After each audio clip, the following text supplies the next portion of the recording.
É personal coach, tem formação em programação neurolinguística e uso de Enneagrama, é formador da Escola de Hotelaria e Turismo de Coimbra e também da Academia Digital do Turismo de Portugal. Frequentou também, é um antigo aluno das nossas escolas, porque frequentou essa mesma escola onde dá aulas, que é a Escola de Coimbra. Fez uma carreira em gestão hoteleira e gostou especialmente daquilo que refere à gestão de equipas e obtenção de resultados. Vamos ouvir um profissional que tem, com certeza, várias vivências e experiências para nos passar e vai abordar um tema que claramente e com conhecimento. Portanto, vamos ter uma sessão de cerca de 60 minutos. O Fábio vai fazer a apresentação e depois, no final, vocês terão, como habitualmente, tempo para as perguntas e respostas através da mão levantada ou através do chat. Eu, como informei ao Fábio no início, com certeza não fecharei a sessão, pedi ao José Costa Carvalho para a fechar, por favor, está bem? Mas agradeço mais uma vez a sua presença. Peço também para que possamos todos seguir bem que desliguemos os microfones e as câmaras para uma melhor qualidade da sessão. E sem mais demoras, passo a palavra ao Fábio. Muito obrigada por estar connosco e a palavra é sua. Obrigado, Eugénia. Obrigado também a todos os presentes, porque de alguma forma também para mim é uma honra que quanto mais pessoas estiverem a ouvir, mais facilmente também a mensagem passa. Eu vou fazer uma pequena apresentação em PowerPoint. Ok, vou começar a partilhar o meu ecrã para ser mais fácil para depois vocês também então acompanharem. Eu vou só começar a partilhar aqui para ver se isto corre tudo bem. Deixem-me ver se eu consigo partilhar por aqui, para começarmos então já a nossa aula, para não perdermos mais tempo. Ora bem, então aqui está. Vamos ver se ele abre assim. Da última vez tivemos aqui algumas dificuldades, mas penso que agora poderá ser mais fácil. Vamos então ver se ele abre aqui o ecrã. Ok, ele não está a abrir, não há problema. Ok, vou por outra forma, talvez seja mais fácil. Ok, pronto, vai ter que ser assim. Eu não sei então se vocês estão a ver a minha apresentação, deve demorar um bocadinho. Sim, já está. Já estamos a ver, já. Sim. Ok, então agora eu vou colocar isto em full screen. Ok, agora sim, penso que já está mesmo maximizado. Não Eu vou só sai. desligar a minha... Está. Não? Tá. Já está? Já está. Eu vou só desligar a minha câmera por causa também aqui da largura de banda e da velocidade do meu computador, está bem? Penso que é mais fácil, porque o que interessa é vocês ouvirem e estarem a ver a apresentação. Então eu vou só desligar a minha câmera, está bem? Muito bem. Penso que já está. Houve alguém que ligou o microfone. Ok, penso que já está.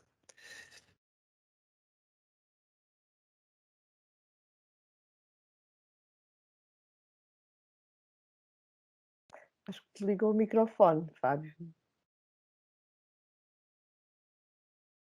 Fábio?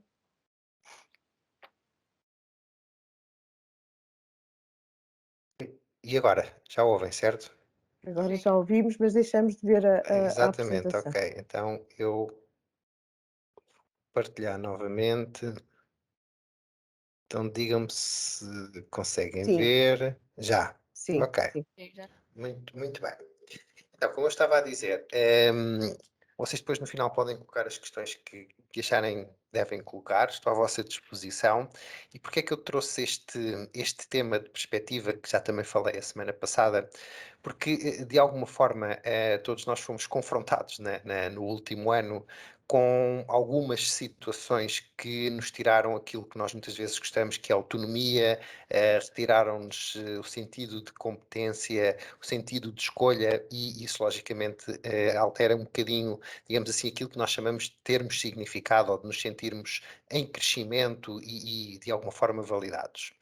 E desta forma, é muitas vezes nestas alturas que nós focamos muito em determinados pontos na nossa vida, que nós perdemos um bocadinho de perspectiva, e quando nós perdemos perspectiva, nós acabamos muitas vezes por limitar os nossos recursos, acabamos por limitar as nossas oportunidades, e foi desta forma que eu tentei criar esta masterclass ou esta aula para ganharmos um bocadinho mais de perspectiva, porque a perspectiva ganha-se mudando o nosso foco e o nosso foco muda-se fazendo novas perguntas que levam, logicamente, a novas respostas. E para isso, como a Maria Eugénia disse, eu sou formado em Programação Neurolinguística pelo Instituto Internacional de Programação Neurolinguística e a Programação Neurolinguística é uma disciplina que descreve aquilo que nós chamamos de interação entre a mente, as palavras que nós dizemos e a forma como nós colocamos o nosso corpo e as estratégias que nós utilizamos. Então, se nós olharmos e estivermos com atenção ao nosso discurso, todos nós temos uma coisa que nós chamamos de monólogo interno. O monólogo interno é aquela voz constante que nós temos aqui dentro e que de alguma forma nos diz onde é que nós falhamos, o que é que nós somos bons a fazer, o que é que nós não conseguimos fazer, onde estão os nossos julgamentos, as nossas críticas. E esta linguagem, é claro que de uma forma normal ela é automática, só que nós não nos apercebemos que muitas vezes essa linguagem altera a nossa fisiologia, ou seja, alterando a nossa fisiologia, altera também, logicamente, as nossas emoções ou os nossos estados sentimentais. E a programação neurolinguística descreve a interação fundamental entre a mente, a linguagem e como é que esta dinâmica afeta o nosso corpo, logicamente o nosso comportamento, que vai determinar os nossos resultados e as nossas emoções, ou seja, a forma como ele programa, digamos assim, o nosso software para nos devolver determinados resultados. E como qualquer disciplina, ela tem um conjunto de princípios. Não é científico, logicamente, isto, os resultados são variáveis de pessoas para pessoa. Existem, logicamente, dezenas de ferramentas dentro da programação neurolinguística, ferramentas essas que resultam numas pessoas em determinadas situações e outras não. Mas de onde é que nasceu a programação neurolinguística? A programação neurolinguística nasceu de um princípio de modelagem. O que é o princípio de modelagem? A programação neurolinguística, pelos seus criadores, chegou à conclusão que havia pessoas que eram excepcionais em determinados campos de atividade. Desde influência, pessoas que se motivavam independentemente das situações que estavam a ultrapassar, pessoas que ultrapassavam momentos mais difíceis mais facilmente do que outras pessoas, pessoas que usavam estratégias mentais para superar as suas próprias limitações muito mais facilmente do que as outras pessoas, e o que eles fizeram foi criar uma espécie de mapa de pensamento, um mapa de estratégias que essas pessoas usavam e transformaram esse mapa em ferramentas. Ferramentas que todas as pessoas podem usar para maximizar a sua performance. Então, a programação neurolinguística não é mais do que uma disciplina com dezenas de ferramentas que nos permite melhorar esta programação entre a nossa linguagem e a nossa mente, o que vai afetar o comportamento, as emoções e os meus resultados. Então, a neurologia é a mente e a nossa estrutura de pensamento. Todos nós temos uma estrutura de pensamento. A minha não é melhor do que a vossa e vice-versa. Ela é única, ela é minha, ela foi programada pelas minhas vivências, pela minha educação, pelas minhas experiências e de alguma forma isso cria aquilo que nós chamamos um mapa mental. Esse mapa mental vai determinar a forma como eu vejo a realidade e a forma como eu interajo no meu dia a dia. E depois temos a linguística, que é a forma como usamos a linguagem e como ela nos afeta. Se eu, por exemplo, numa determinada experiência, vamos supor que eu vou fazer um exame, um teste ou o que quer que seja prático, seja escrito, teórico, o que quer que seja, e tiro uma nota que não era aquela que eu gostaria de tirar. Vamos supor que eu estava à espera de um 16 e tiro um 10 ou tiro um 9, ou seja o que for. Reparem que quando nós recebemos essa nota, ao olharmos para a pauta, nós automaticamente começamos com um discurso. Nós começamos com um conjunto de linguagem, com um conjunto de palavras e que de alguma forma vai afetar o nosso estado. Se eu disser eu nunca vou conseguir fazer esta disciplina ou esta disciplina é muito difícil, é claro que de alguma forma isso vai afetar os meus recursos. Se por outro lado eu disser eu não estive bem neste momento, mas isto não significa que eu não consiga fazer esta disciplina, é claro que isto vai levar a outro estado sentimental, isto vai-me colocar num estado, aquilo que nós chamamos um estado de recursos mais otimizados. Então, é importante perceber que uma das coisas que afeta muito os nossos resultados são as palavras e as expressões que nós dizemos a nós próprios. E isto faz parte da programação, que é a estratégia da mente e do corpo, ou a sequência dos nossos pensamentos e das nossas ações. Da mesma forma, e se vocês repararem, quando uma pessoa está mais deprimida, quando uma pessoa está mais triste, quando uma pessoa está mais desmotivada, o corpo assume uma fisiologia própria, ou seja, normalmente andamos com os ombros mais curvados, andamos com a cabeça mais para baixo, com o queixo mais para baixo. Normalmente a nossa respiração é mais superficial, o nosso discurso é mais arrastado, os nossos olhos andam mais virados para o chão. Porquê? Porque este estado tem uma fisiologia própria.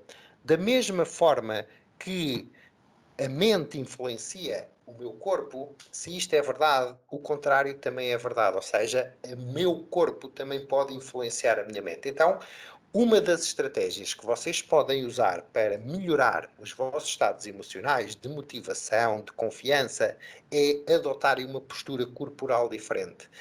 Não sei se vocês reparam, por exemplo, pelo menos toda a gente já deve ter reparado, na forma como, por exemplo, o Cristiano Ronaldo bate os livres. Ele tem uma fisiologia própria. Ele afasta as pernas, mete os ombros para trás, cabeça levantada. Porquê? Porque essa fisiologia foi trabalhada, ela não está lá por acaso. Essa fisiologia é uma forma de ele transmitir à sua mente que está confiante, que está determinado e que de alguma forma ele vai conseguir desempenhar o seu melhor resultado naquela situação específica. Porque o nosso subconsciente não distingue o que é verdadeiro do que é falso. Ele trabalha por simbologia, ele trabalha por associação, ele trabalha essencialmente por condicionamento. E uma forma de nós condicionarmos o nosso subconsciente, onde estão as nossas verdades, aquilo que nós chamamos de crenças, onde estão também os nossos valores, aquilo que é importante para nós, de alguma forma acontece que eu, com a minha fisiologia, consigo programar o meu subconsciente para me dar uma resposta diferente numa determinada situação. E para terminar esta parte, interessante um estudo que foi feito há algum tempo atrás, já há alguns anos, em que foram, de alguma forma, buscar pessoas que iam para uma entrevista de trabalho e dividiram esse grupo em dois pequenos grupos. A um grupo disseram que enquanto eles esperavam pela entrevista podiam estar ao telemóvel. Ao outro grupo foi dito que eles não podiam sequer mexer no telemóvel e pediam às pessoas para adotar uma determinada postura corporal, uma postura de confiança, ou seja, cabeça mais levantada, ombros para trás e fazer uma respiração e expiração mais prolongada.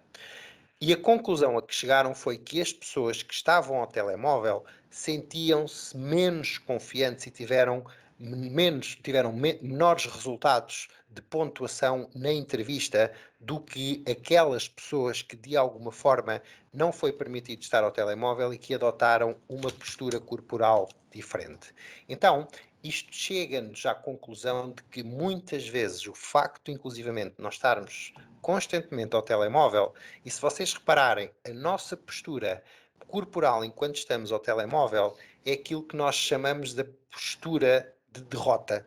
Ou seja, é uma postura de cabeça para baixo, normalmente das costas curvadas, a nossa respiração torna-se mais superficial, porque nós estamos curvados e o peso, logicamente, sobre o nosso diafragma é maior. Então, é muito importante perceber que muitas vezes os nossos estados emocionais também são afetados pela maneira como nós colocamos o nosso corpo. E ao mesmo tempo, a nossa linguagem também nos vai levar a um determinado resultado. Ou seja, entramos aqui no ciclo de linguagem, fisiologia, estados emocionais e resultados. Ou seja, a minha linguagem é aquilo que eu digo a mim próprio. O que eu digo a mim próprio, ou que eu não sou capaz, ou que não sou suficientemente bom, ou que no passado falhei, ou que nunca vou conseguir fazer isto.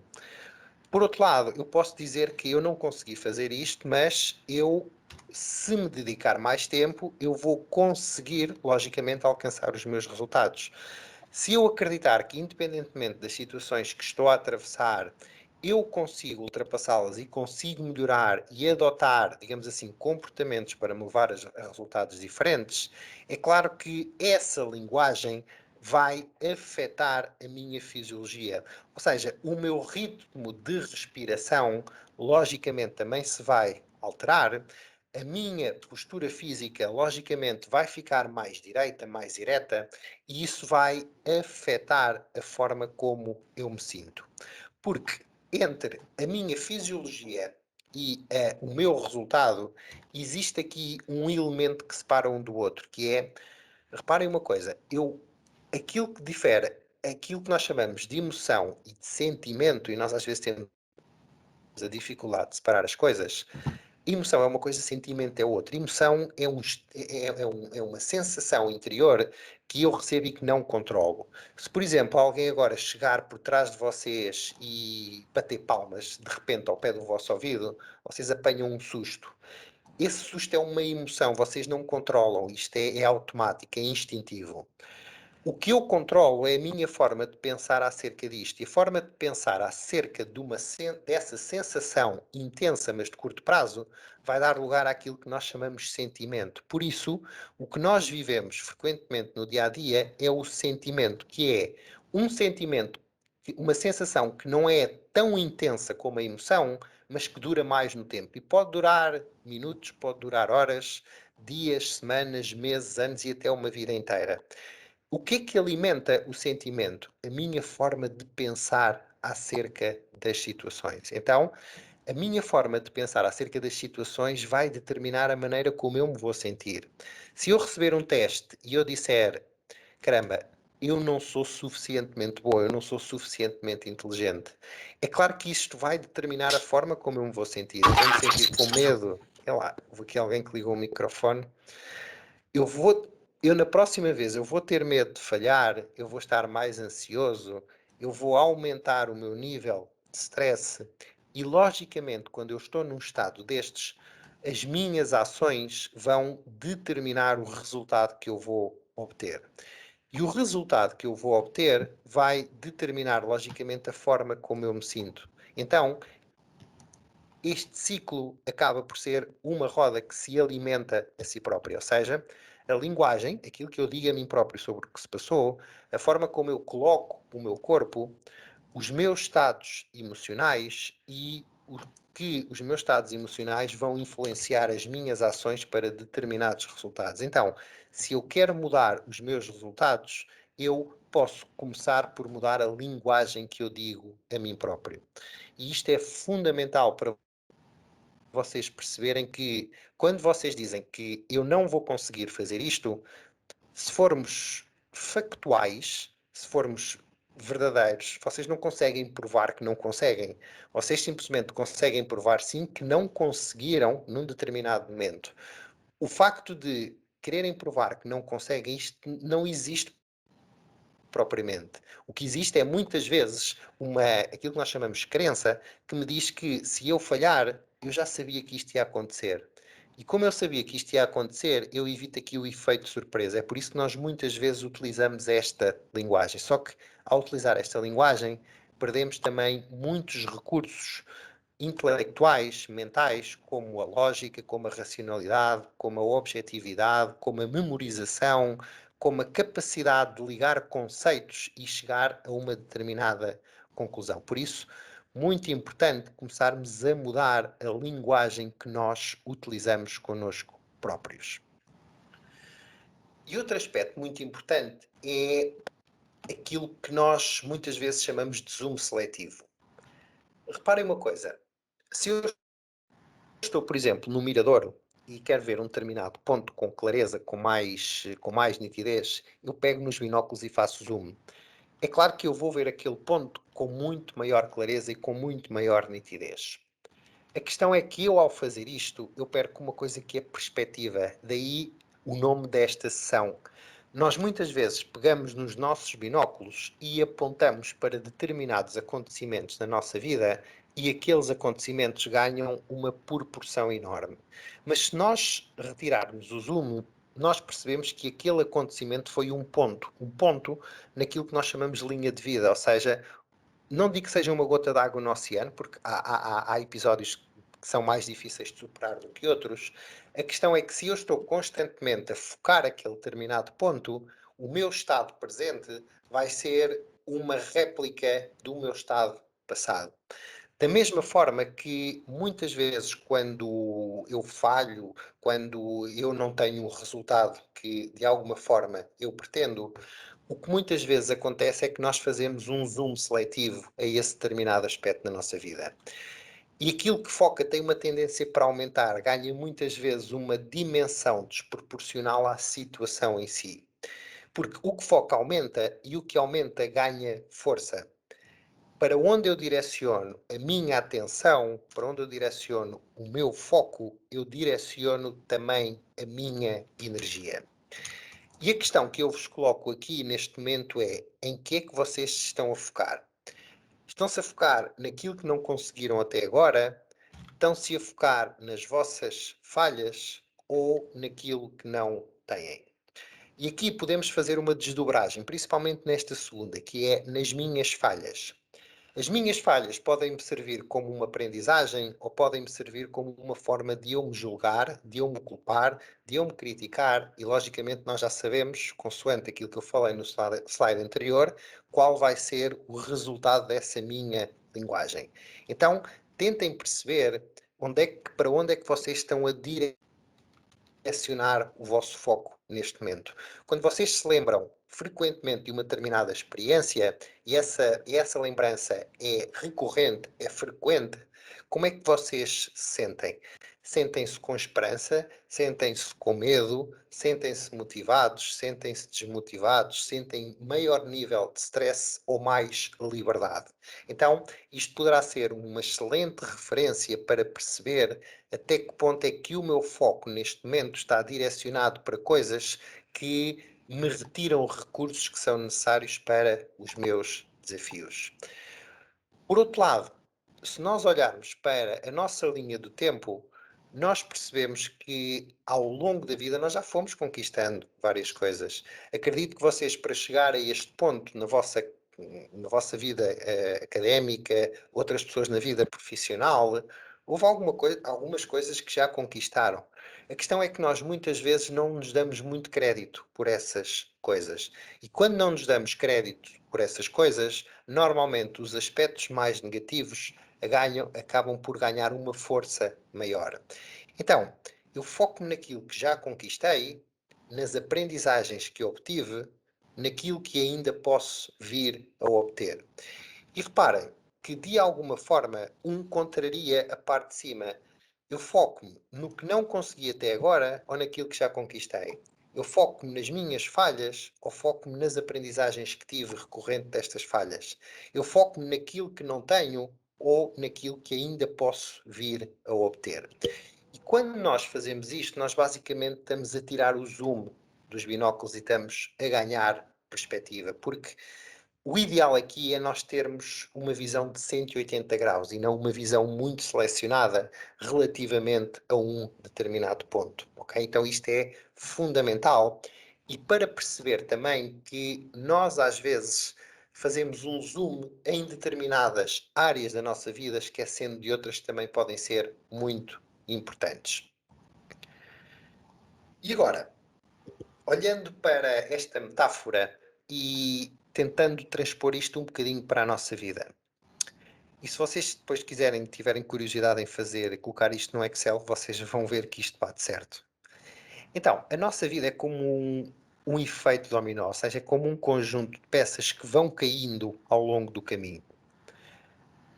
O nosso maior problema é quando nós não queremos passar por este processo de efeito dominó e queremos chegar ao pé da última peça e derrubá-la. A peça nem sequer se vai mexer. No entanto, olhando para esta metáfora, uma peça de dominó é capaz de derrubar outro dominó 50% maior. Então, se a primeira peça tiver 5 centímetros e eu tenho facilidade em derrubar uma peça de 5 centímetros, uma coisa perfeitamente fácil, banal e sem grande esforço, a 19ª peça é maior do que a Torre de Pisa, a 23ª peça é um pouco maior do que a Torre Eiffel e a 58ª peça é substancialmente maior do que a distância entre a Terra e a Lua. E tudo isto começou com uma pequena peça de 5 centímetros. Uma peça que para mim é fácil de derrubar. A questão é que tudo isto envolve tempo. E às vezes é uma coisa que nós não queremos ter. Nós não queremos ter tempo. Muitas vezes não queremos o processo e a aprendizagem para nada, nós queremos o resultado. Só que a questão é que quanto maior o impacto que aquele determinado resultado vai ter na minha vida, maior é a aprendizagem que eu vou ter ao longo deste caminho. Por isso, a chave está no tempo e aquilo que nós chamamos de sucesso é construído sequencialmente uma coisa de cada vez. E é isto que eu vos proponho em termos de reflexão. Tentem perceber se vocês, neste momento, estão a usar o efeito dominó ou estão com muita ânsia de chegar ao resultado. Porque se vocês têm muita ânsia de chegar ao resultado, o vosso processo de aprendizagem vai ser prejudicado. E porquê é que isto acontece? Eu vou-vos dar esta seguinte história, uma coisa fácil de entender. Imaginem que eu não sei nadar e caio, mandam-me para a água e eu não tenho pé e tenho que chegar à margem. Eu vou-me desenrascar. Eu posso nadar a cão, posso rebolar o corpo, posso bater pernas, braços, o que quer que seja para me desenrascar e chego à margem. Será que eu aprendi a nadar nesta experiência? Eu não posso dizer que aprendi a nadar, eu simplesmente me desenrasquei. Agora, se eu estiver num ambiente mais controlado, se eu tiver alguém que de alguma forma me diga como é que o processo funciona, a forma como eu respiro, a forma como eu coloco o meu corpo, qual é, digamos assim, a dinâmica entre braços, respiração, força abdominal para eu poder nadar, e estando num ambiente controlado, eu adquiro uma aprendizagem através do conhecimento. E é isto que eu vos proponho em termos de reflexão. Tentem perceber se vocês estão a tirar partido da vossa jornada, seja jornada a nível pessoal, seja jornada a nível de educação, a nível de competências técnicas na escola onde vocês estão, se estão a tirar partido também da vossa jornada profissional, porque não há melhor falhanço do que nós não termos sucesso pessoal, nós não estarmos equilibrados connosco próprios. Eu posso chegar ao fim do mês e ganhar muito dinheiro, no entanto, não é esse dinheiro que me vai dizer se eu tenho sucesso ou não. É basicamente o facto de eu olhar para esse caminho e perceber, será que eu cresci? Será que eu não cresci? Porque eu posso ter um negócio e o negócio falhar, eu entrar em insolvência, mas uma questão principal é o que é que eu aprendi no meio disto tudo? E a nossa vida basicamente é isto, é um efeito dominó de várias aprendizagens que nós temos de assimilar. Quando achamos que não temos tempo e que os resultados têm de chegar, nós perdemos a aprendizagem e muitas vezes chegamos ao fim do caminho e sentimos-nos às vezes até desiludidos e achamos que mas não era bem isto que eu estava à espera. Porquê? Porque o principal muitas vezes ficou pelo caminho. Porque os nossos objetivos são programas de crescimento, servem para nos fazer crescer. Porque eu acredito que quando vocês começam um curso, e no vosso caso pessoal, vocês, ao entrarem na escola, são uma pessoa, ao acabarem o curso, são uma pessoa um bocadinho diferente. E quanto mais jovens, mais fácil é de vocês, não digo perceberem isto, mas de alguma forma haver esta metamorfose, esta mudança. Porque quando nós vamos com o copo muito cheio, nós acabamos por não ter espaço para receber mais líquido, ok? Isto é muito importante vocês perceberem.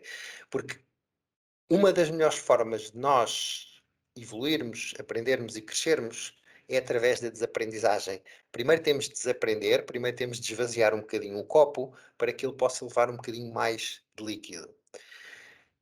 E agora, sabendo que há coisas da nossa vida que são mais importantes do que outras, nós muitas vezes andamos naquilo que nós às vezes chamamos de roda do rato, não é? Parece que corremos, corremos, corremos, cansamos-nos, mas acabamos por não sair do mesmo sítio.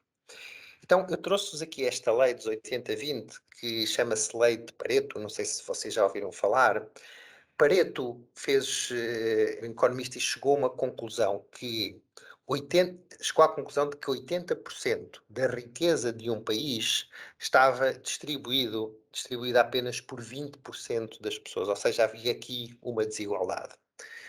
E esta lei teve tanto sucesso que pode ser aplicada em todas as áreas da nossa vida.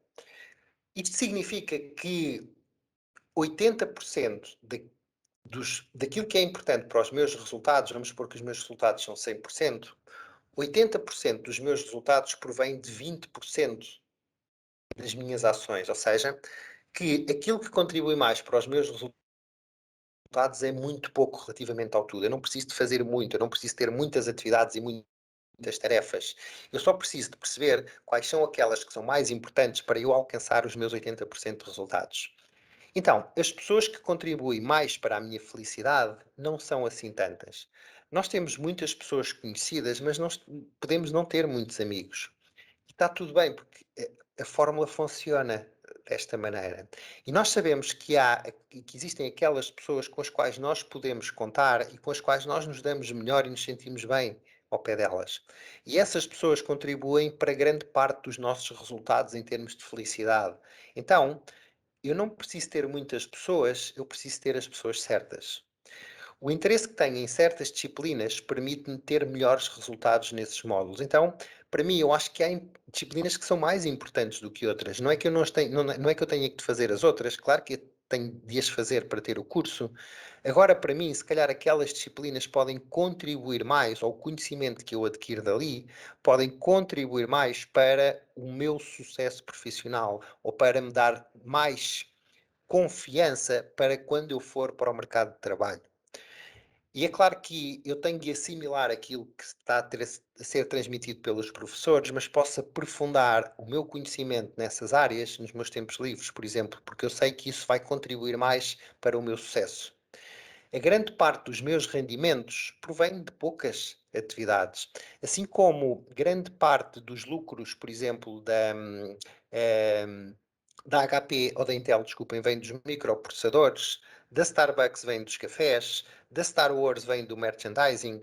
Também, de alguma forma, em termos de rendimento, eu sei que grande parte dos meus rendimentos vem de uma determinada atividade.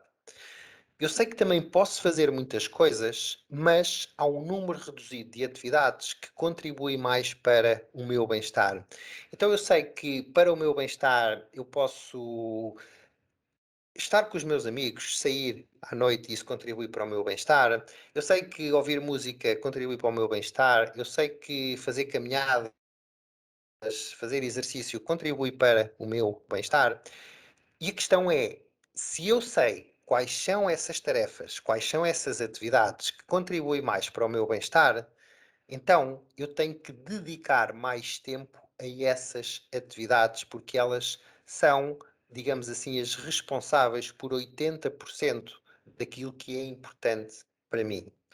Assim como vocês depois vão estudar isto, se calhar, em engenharia de menus, numa ementa há pratos que contribuem mais para a minha receita final, não é? Aqueles pratos que na lei de Casavana and Smith são os chamados pratos star. Alto nível de popularidade e alto nível de rentabilidade. Então, de alguma forma, esses são os pratos que contribuem mais para este efeito dos 80-20. E o efeito dos 80-20 pode contrariar muito aquilo que muitas vezes a sociedade nos diz, a forma como fomos educados e fomos condicionados, que é tu tens de trabalhar muito e tens de te esforçar mesmo muito, fazer muita coisa para ter sucesso. A questão é que eu tenho que realmente me esforçar, claro que sim, não tenho é que me esforçar em tudo. Eu tenho de me esforçar em pequenas coisas porque nessas pequenas coisas, o resultado vai ser uma unidade de esforço para 4 unidades de resultado. E não estou a dizer com isto que agora vocês devem relaxar, vocês não devem fazer as coisas, não é isso. A questão é que quando vocês descobrirem aquilo que é verdadeiramente importante e que vos traz um retorno, seja em termos financeiros, em termos profissionais, em termos de saúde, em termos profissionais, de bem-estar, o que quer que seja, vocês vão perceber que nem todas as atividades são importantes. Há umas que são mais importantes que outras. E quando eu me foco nessas atividades, aí sim, uma unidade de esforço para 4 unidades de resultado. Ou seja, uma unidade de esforço para 4 medidas em termos de felicidade e de bem-estar. Então, esta é a chamada lei dos 80-20. Agora, para nós olharmos para esta fórmula e torná-la um bocadinho mais prática, nós temos de começar também a entender que há coisas que nos afastam um bocadinho desta lei dos 80-20. Sabendo que esta lei está sempre presente e que atua em todas as áreas da nossa vida, nós temos que olhar para estas 6 mentiras ou estas 6 inverdades, ou seja, aquilo que nos afasta do sucesso. E uma delas é que tudo tem o mesmo nível de importância. E eu sei que as coisas não têm o mesmo nível de importância. Eu sei que eu me sinto melhor a fazer determinadas coisas do que outras. Então, eu sei que há conhecimentos que eu tenho de adquirir que vão contribuir mais para os meus resultados do que outros. E quando eu começo a criar uma hierarquia dessas atividades, desses conhecimentos, eu começo a aproximar-me daquilo que eu considero sucesso. E sucesso, eu não estou a falar aqui de sucesso profissional, ok? Não só. Eu estou a falar do meu sucesso pessoal e o meu sucesso pessoal é basicamente um equilíbrio. E nós já vamos falar um bocadinho mais desse equilíbrio. Multitarefas. As multitarefas muitas vezes dizem-nos que quanto mais eu fizer, mais resultados eu obtenho. E por um lado é verdade, a questão é que este conceito está descontextualizado. Multitarefas, aquilo que eu faço em multitarefas significa que são tarefas automatizadas, ou seja, são tarefas que eu já adquiri por competência e por repetição. Reparem, eu não consigo estar a falar e estar a escrever um texto coerente ao mesmo tempo. Porquê? Porque quer um, quer outro, este meu processo de comunicação vai envolver o meu esforço consciente. As multitarefas não envolvem propriamente um esforço consciente. Então reparem, eu consigo ir a conduzir um carro e ir ao telemóvel, claro. Agora, porquê é que há tantos acidentes com pessoas que conduzem e vão ao telemóvel? Porque, apesar de eu conseguir fazer essas duas atividades em simultâneo, a minha atenção só está numa delas. E a nossa atenção não se consegue dividir por duas tarefas. Ou eu me concentro numa coisa, ou eu me concentro noutra.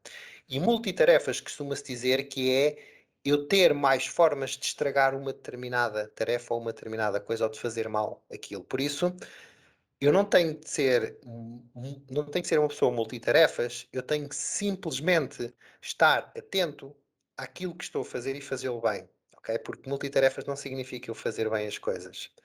Depois, uma vida disciplinada. Nós achamos que para termos sucesso temos de ser sempre 100% disciplinados. Isso não é possível. A nossa força de vontade é como um músculo, ele vai se desgastando. Reparem, uma pessoa que normalmente tenha que esteja num processo inicial de deixar de fumar, Esse processo de deixar de fumar é um processo que exerce muita força de vontade. E costuma-se falar, e isto pode ser um mito, mas também não, que normalmente as pessoas quando deixam de fumar têm tendência a engordar. Porquê? Porque fazem uma substituição. Ou seja, a força de vontade que foi usada e que é usada para o ato de deixar de fumar, muitas vezes deixa de ter força para o ato de eu me disciplinar a comer. Então, uma vida disciplinada nem sempre é possível. O que eu quero dizer com isto é que se eu quero criar um hábito novo, vamos supor que eu quero começar a ler pelo menos meia hora por dia. E eu não leio nada. É claro que eu ao início vou ter de me disciplinar para isto, eu vou ter que encontrar motivação para fazer isto. E aí sim, eu necessito de disciplina para passar um comportamento, repeti-lo várias vezes até ele se tornar num hábito. Quando ele se tornar num hábito, eu já não preciso de ser disciplinado, porque ele já está enraizado e já sai automaticamente. Depois, a força de vontade está sempre à disposição, não está, como eu vos disse. A força de vontade é um músculo que se esgota e que necessita de ser reposto. E quando eu tenho força de vontade para dizer não a uma coisa, eu ao mesmo tempo acabo muitas vezes por perder a força de vontade e a minha motivação e a resistência para dizer não a outra. Então, isto basicamente é um jogo. A minha força de vontade não está sempre à disposição e é importante eu perceber isto, que eu tenho que, de alguma forma, acabar por dar descanso também a este músculo. Eu não tenho sempre força de vontade para estudar, eu não tenho sempre força de vontade para criar. Há alturas em que eu me sinto mais motivado, há outros que eu não me sinto tão motivado. A questão é a estratégia que eu estou a usar e muitas vezes eu se calhar estou a tentar usar a minha força de vontade num período do dia em que ela já não está disponível, ok? Então muito importante também é esta força de vontade e quando é que eu estou a introduzir certas tarefas no meu dia em que eu já não tenho esta força de vontade. Depois, uma vida de equilíbrio. Uma vida de equilíbrio não significa eu ter uma vida, ou seja, é diferente de eu ter uma vida equilibrada. O que é que isto significa? Uma coisa é aquilo que eu considero como equilíbrio, vamos supor, eu vou me dedicar mais à minha parte profissional. O eu dedicar-me à minha parte profissional, eu sei que vou ter que fazer escolhas, eu sei que vou ter de deixar se calhar um bocadinho mais de lado o tempo que passo com os meus amigos, o tempo que passo com a minha família, de fazer atividades e tarefas que se calhar para mim são mais prazerosas, e isto cria um desequilíbrio. E quando é que cria um desequilíbrio? Quando aquilo que eu estou a fazer não é verdadeiramente importante para mim. Por isso, de alguma forma, eu não consigo ter sempre um equilíbrio na minha vida. Se eu quero passar mais tempo com a minha família, então eu vou ter que fazer escolhas. Eu se calhar não me vou dedicar tanto ao meu trabalho, ao meu projeto, ou o que quer que seja. Isto pode criar um desequilíbrio, mas se eu conscientemente souber disto antecipadamente, eu sinto-me bem com isto, mesmo existindo este desequilíbrio. Depois, pensar grande é mau. E voltamos aqui à metáfora do efeito dominó. Pensar grande não é mau. Eu posso querer derrubar a 58ª ou nona peça.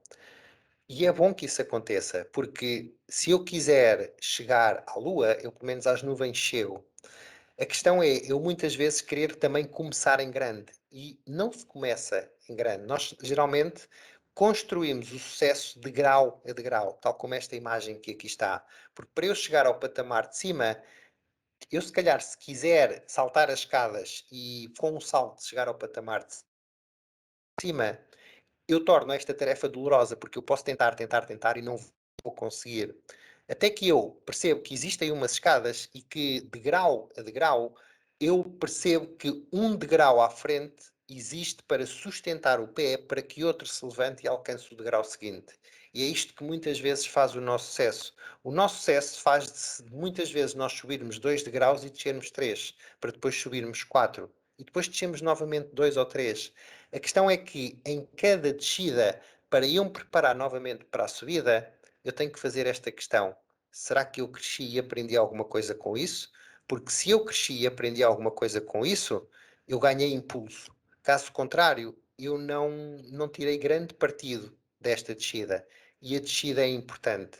É uma coisa muito interessante naquelas pessoas de maior sucesso, é que se vocês tiverem interesse por ler biografias dessas pessoas viveram grandes níveis e grandes situações de falhanço ao longo da vida.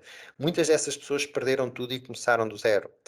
Eu gosto particularmente de um empreendedor, que é Richard Branson, da Virgin. Ele não tem, basicamente, estudos universitários, mas é uma pessoa extremamente empreendedora. E uma vez questionaram-lhe se havia alguma forma para o sucesso, porque nós gostamos muito de fórmulas acabadas em que fazes isto, segues estes passos e tens sucesso. Não existe propriamente uma fórmula para o sucesso. A fórmula para o sucesso tem a ver com a adaptabilidade. E a resposta que ele deu foi algo tão simples que é delicioso. Ele simplesmente disse isto: eu tenho sucesso porque falhei mais vezes do que as pessoas que não têm sucesso. E esta é a grande diferença. É eu falhar, aprender, levantar-me, continuar, sabendo que vou falhar à frente outra vez e abraçar esse falhanço como o melhor mestre, o melhor mentor que eu posso ter para alcançar aquilo que eu considero como o meu sucesso. Então, estas são os 6 conceitos que nos afastam do sucesso. Tudo tem o mesmo nível de importância, eu fazer muita coisa ao mesmo tempo, eu achar que tenho que ter uma vida sempre disciplinada, a força de vontade está sempre à disposição, ter uma vida de equilíbrio e que pensar em grande é mau. Agora, daqui até ali, o coaching, basicamente, o que faz é levar a pessoa do ponto A, do sítio onde está, até ao ponto B, explorando os vários caminhos possíveis. Porque nós queremos alcançar um determinado objetivo e aquele objetivo, ok, vamos supor que aquele objetivo é importante. A questão aqui é, normalmente, quando nós começamos a criar dificuldade para atingir os nossos objetivos, significa que, de alguma forma, eu estou a tornar o meu caminho muito inflexível. Ou seja, eu não estou a explorar outros caminhos. E porquê é que eu não exploro outros caminhos? Porque por detrás do meu objetivo, por trás dos vossos objetivos, por trás do facto de vocês quererem acabar o curso, pelo facto de vocês quererem um emprego melhor, tem uma intenção por trás. E é esta intenção que nós muitas vezes não conseguimos perceber e não isolamos a intenção do objetivo. A intenção de eu querer ter um emprego e ser promovido para ter um melhor salário pode ser por uma intenção de significado, uma intenção de importância, mas também pode ter a intenção de eu ter segurança, porque com um salário maior, eu sinto-me mais seguro e a segurança traz-me conforto, traz-me previsibilidade e isso é importante para mim.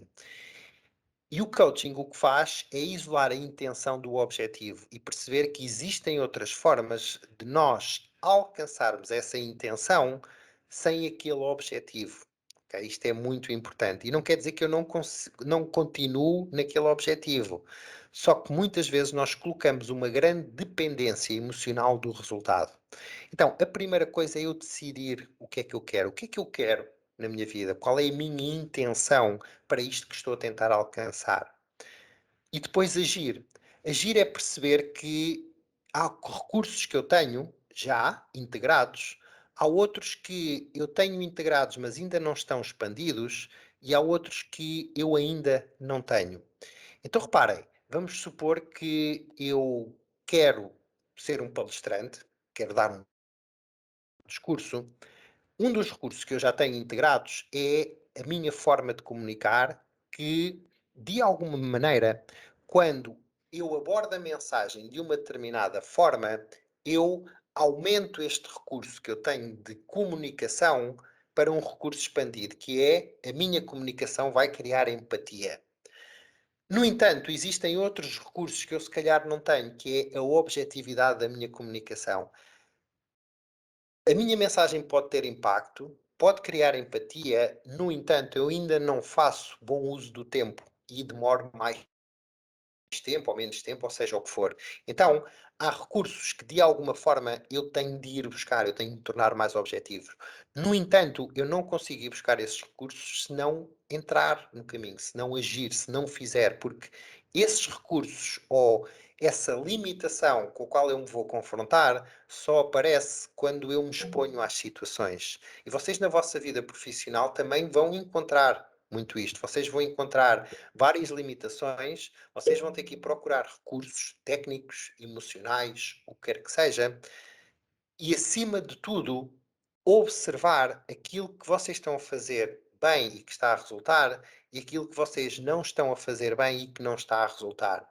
Só que aqui muitas vezes entra o julgamento.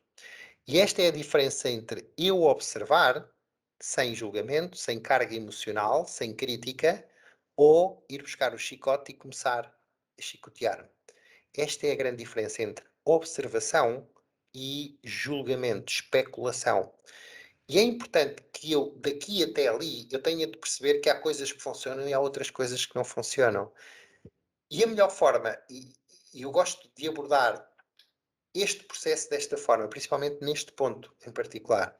Imaginem que entre vocês e o resultado que vocês querem alcançar, existem 40 estratégias.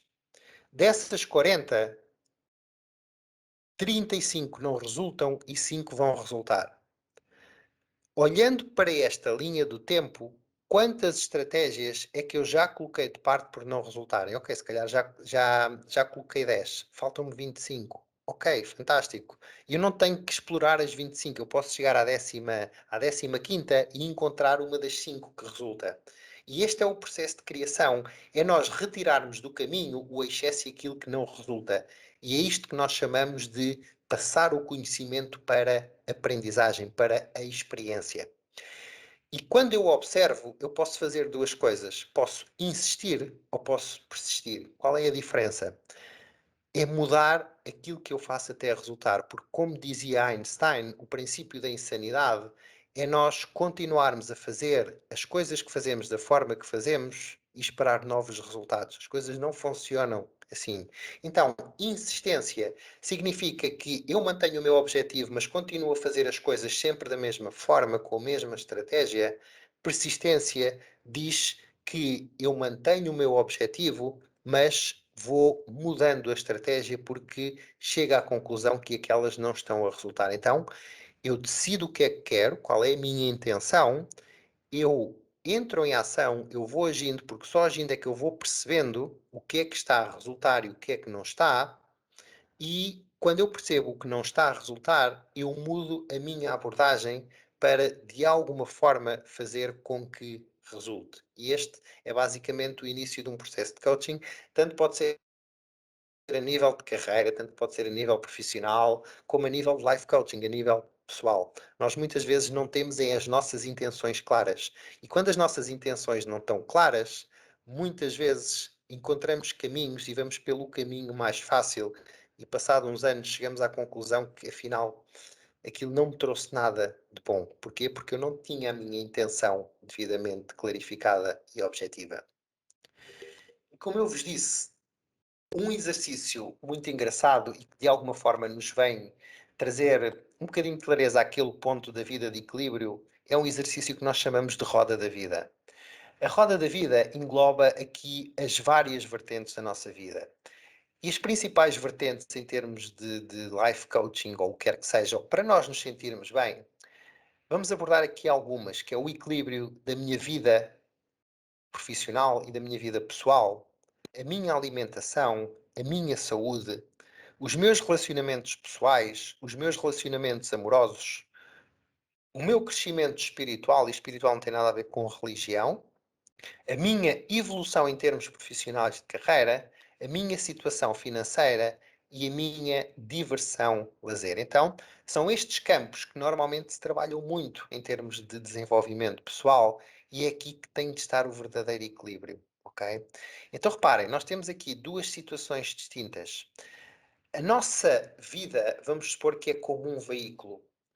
Esse veículo necessita de rodas e as rodas têm que estar mais redondas possíveis. Quando as rodas não estão redondas, a minha vida não caminha de uma forma equilibrada, de uma forma constante, de uma forma prazerosa. Eu exerço muito esforço para, de alguma forma, fazer o carro movimentar-se. E a questão é que eu não tenho que ter 10 em tudo, não tenho que ter 8 em tudo. A questão é que eu tenho que ter aqui um equilíbrio.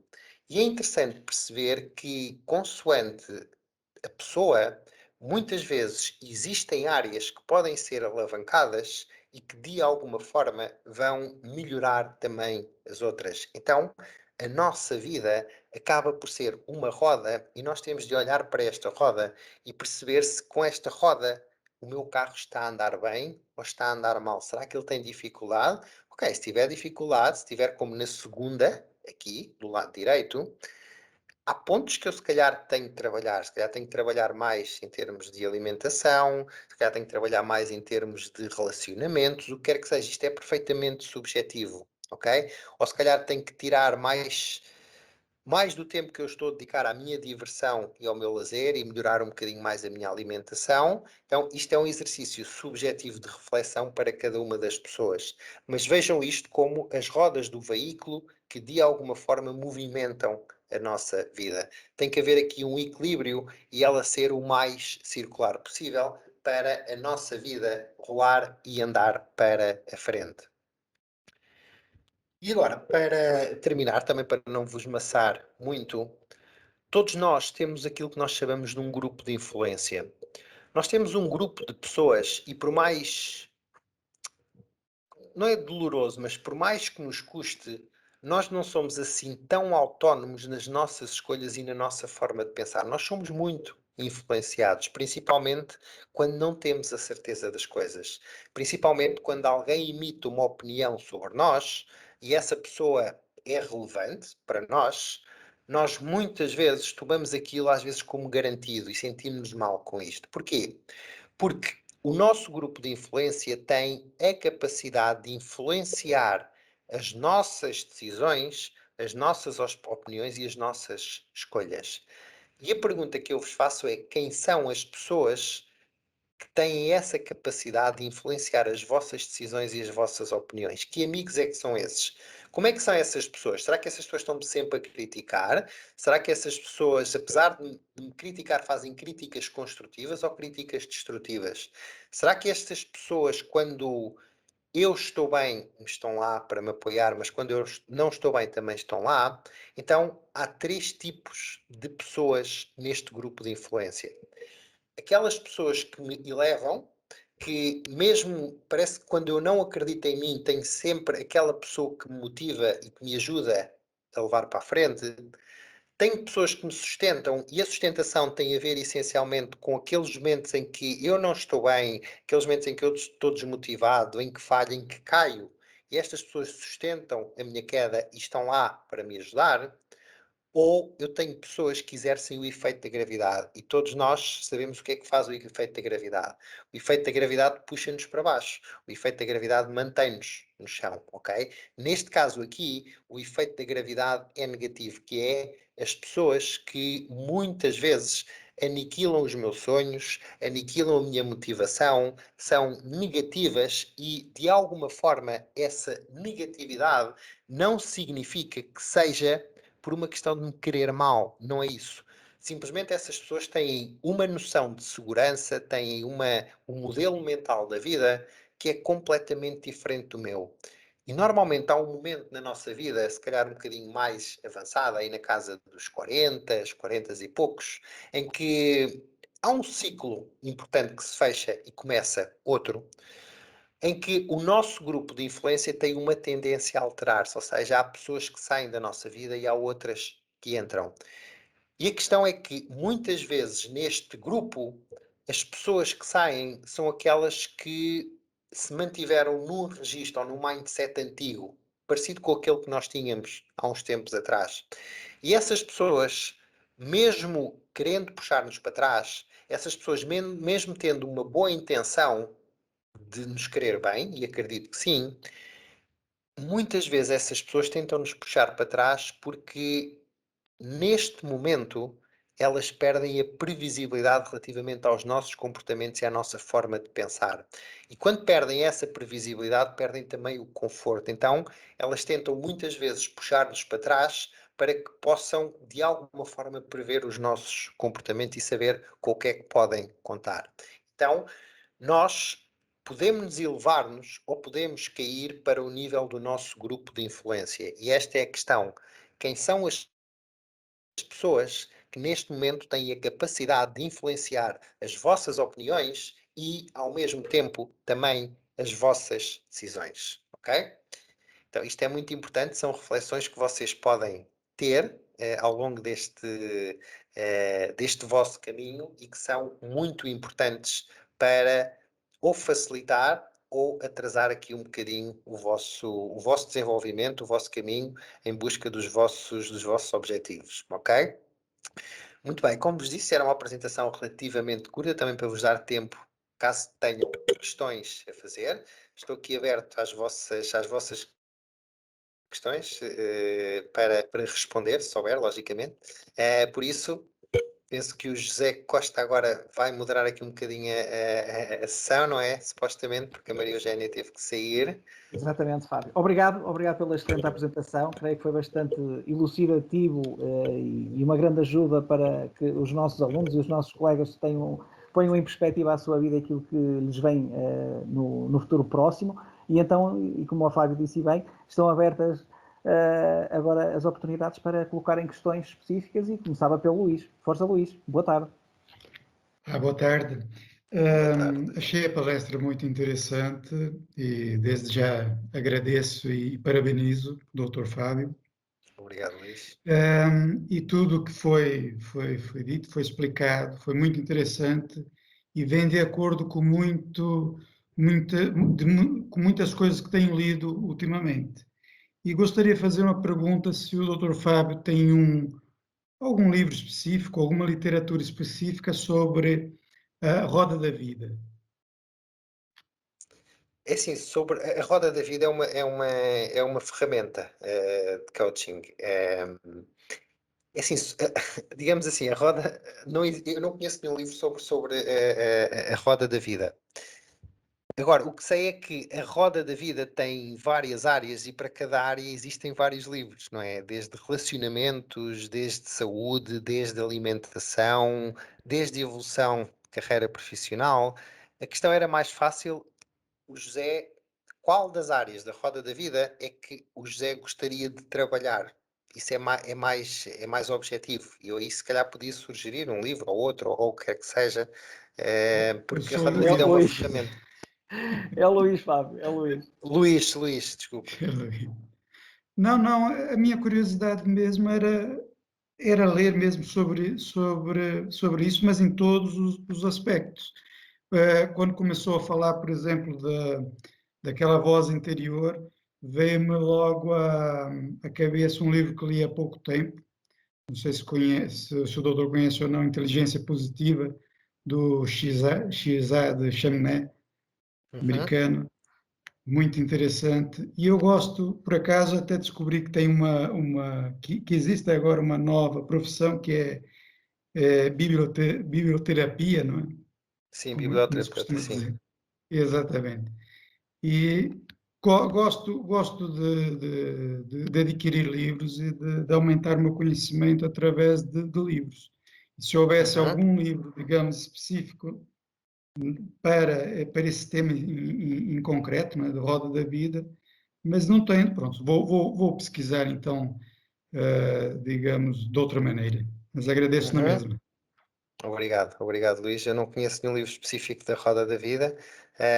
Poderá haver, não quer dizer que não conheça, que não haja, não é? Mas sem dúvida que poderá pesquisar, Luís.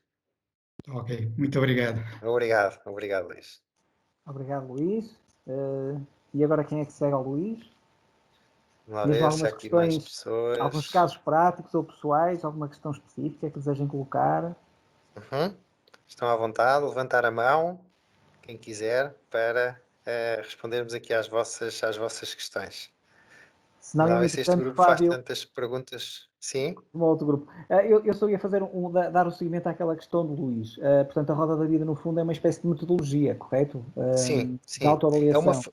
É uma ferramenta de autoconsciência que nos permite perceber se a nossa roda é um círculo ou se é mais um quadrado, assim uma figura geométrica que de alguma forma não movimente a máquina.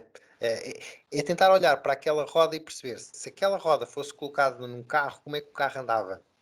Normalmente, se ela for muito desajustada, o carro não anda, não é? E é isso que acontece na nossa vida, que é quando há um desequilíbrio entre várias áreas, nós não temos um sentido claro e não nos sentimos equilibrados, não nos sentimos motivados e parece que andamos sempre aqui a lutar contra alguma coisa que não sabemos o que é. E a roda da vida nisso ajuda-nos bastante, porque, ok, se calhar é nesta área que eu preciso melhorar ali um bocadinho. É muito importante, José. Ok. E há algum conjunto de regras que nos possa ajudar a preencher a nossa roda da vida? É assim, existem N ferramentas na internet que vocês podem fazer para verem a vossa roda da vida. Agora, para cada área existem uma série de mais ou menos 10 questões, por isso são variadas, desde a forma como eu comunico com as outras pessoas, desde a minha intenção na comunicação, desde a forma como os outros recebem a minha mensagem e eu recebo a mensagem dessas pessoas, a forma como eu me alimento, que tipo de alimentos é que eu como, se eu sinto energizado quando como, tudo isto são ferramentas ou questões que nos ajudam a determinar o nosso nível e a nossa pontuação em cada uma dessas áreas da roda da vida, José. Ok. Obrigado, Fábio. Nada. Entretanto, convido a audiência a colocar mais algumas questões. Sim, houve alguém que Temos levantou aqui a mão. a Manuela. Força, Manuela. E eu, ora, muito boa tarde. Eu estive o tempo todo a ouvir com com atenção, e houve ali um momento em que fiquei um bocadinho mais atenta, que foi exatamente naquelas questões do que é que nos afasta do sucesso. E todas essas premissas que aí estão, não sei se podemos chamar premissas, ou pontos, ou etapas, ou escadas, todas elas são fantasticamente interessantes, mas eu tenho dificuldade em todas elas, porque esta questão da nossa polivalência hoje no mundo profissional afasta-nos desse tal equilíbrio que se roga aqui em termos de o que é que nos afasta do sucesso. Portanto, eu quase me apetecia dizer, contrariando, obviamente, não é contrariando aquilo que está cientificamente até comprovado, mas considero, Dr. Fábio, que efetivamente esse equilíbrio necessário para o sucesso é muito difícil. É muito difícil porque nós hoje não nos conseguimos desligar ou temos que fazer um grande exercício da tal introspeção para nos desligarmos completamente dos nossos locais de trabalho. Eu considero que hoje é quase a minha maior missão hoje, ou de há 1 ano e meio esta parte, é desligar-me do trabalho. Portanto, eu sinto que desligar-me do trabalho é quase impossível. Portanto, o trabalho online, por exemplo, que temos estado todos a abusar no último ano, tem-nos afastado da questão do sucesso. E acho que nos aproxima mais da automação, portanto, e da imperfeição e da indisciplina. Há alguma regra para desligar, para nos desconectarmos? Eu não gosto muito desta palavra, mas... Sim, eu entendo o que é que a percebe o que eu estou a dizer, portanto, porque para mim Sim. sucesso no trabalho, para mim sucesso não é dinheiro, sucesso é qualidade. Portanto, Exatamente. pronto, para mim É sucesso mesmo, não é dia, isso. olha, vou morrer, ia morrer miserável, não é? Mas miserável feliz, eu prefiro morrer miserável feliz que miserável triste. Portanto, o que é que poderíamos Exatamente. fazer para nos desligarmos Ok. um bocadinho? Muito obrigada. Então Muito vamos. obrigada de tudo que eu vi, que eu gostei. Aquela lei dos Obrigado. 80-20 para mim é fabulosa. É muito interessante, é uma lei da produtividade muito interessante. Agora, há aqui uma questão que talvez seja mais fácil para a Manuela entender eu explicando desta forma. Vamos supor que a Manuela começa a ter alguns problemas de saúde, fruto da sua alimentação. Vamos colocar esta hipótese. Eu tenho 2 hipóteses. Ou não faço nada e continuo com os problemas e tenho o prazer de comer aquilo que quero e bem me apetece e olha, seja o que for, ou eu vou ter que ter alguns cuidados na minha alimentação, para que esses cuidados na minha alimentação se revelem na minha saúde física, inclusivamente mental, intelectual também, a alimentação. Agora, nesta segunda hipótese, eu vou ter que fazer aqui uma coisa que às vezes é muito difícil para nós. E a Manuela vai perceber o que é dizer não. O não é uma coisa que é muito difícil hoje em dia, porque, como disse, nós temos que estar sempre conectados, nós temos que estar sempre prontos. A questão é que, e eu falo por experiência própria, e isto ao princípio é desconfortável, nós primeiro temos que nos educar a nós para depois educar os outros. E o dizer não é eu saber que existem prioridades na minha vida que se eu não as validar, eu daqui a 2, 3, 5, 10 anos vou ter consequências na minha saúde. E será que isso vale a pena ou não vale a pena? Se eu conseguir ter esta imagem, e eu digo isto por experiência própria, porque eu, como diretor hoteleiro, foi exatamente isto que eu senti. Eu não me consigo desconectar. E eu, para ser diretor hoteleiro, eu acredito que tem que estar disponível, porque um hotel está aberto 24 horas sobre 24 horas. Eu não posso desligar. Sabendo que eu não posso desligar e que daqui a 10 anos, se eu continuar a fazer isto, eu vou ter graves problemas de saúde, mental, física, familiar, o que quer que seja, ok, então aqui tomei uma decisão. Como formador, ao princípio eu vinha muito com este mindset também, tem que estar desligado, tem que estar sempre ligado, tem que estar sempre pronto. Só que a questão é que eu percebi que não era assim. Porquê? Porque eu estava naquilo que nós chamamos a lei da eficiência forçada. Nós estávamos a forçar uma eficiência. Porque não havia propriamente aqui regras. E é importante nós termos regras. E as regras partem de um princípio de eu começar a dizer não. Porque se eu não disser não agora, eu estou a dizer sim a algumas coisas, mas vou dizer não mais tarde, se calhar a mim próprio, à minha vida, à minha saúde, às minhas relações, o que quer que seja. E é quando nós começamos a colocar este peso na balança que nós percebemos que, caramba, isto se calhar agora aqui está um bocado desajustado e eu vou ter as consequências disto. Nesta altura, acredito, Manuela, aquilo que parecia uma solução impossível, de repente torna-se uma solução viável. Mas para isso eu tenho que aprender a dizer não em algumas coisas. Pois, eu concordo inteiramente e subscrevo na totalidade daquilo que proferiu, mas esta eficiência forçada também me está aqui a deixar a pensar. Portanto, eu hoje, o senhor já percebeu que eu hoje, depois do meu jantar, vou pesquisar coisas sobre isto, porque eu, de facto, se há pessoa que tem que aprender a dizer não, sou eu, efetivamente. Então, se a Manuela Considero isso. Diga. tiver a oportunidade, eu também dou formações na Academia Digital. Pois, E há mas uma o problema... formação que era Pois. muito interessante para si, que era Diga. produtividade e performance pessoal. Performance pessoal? Produtividade e performance pessoal. Pessoal. Já tomei nota.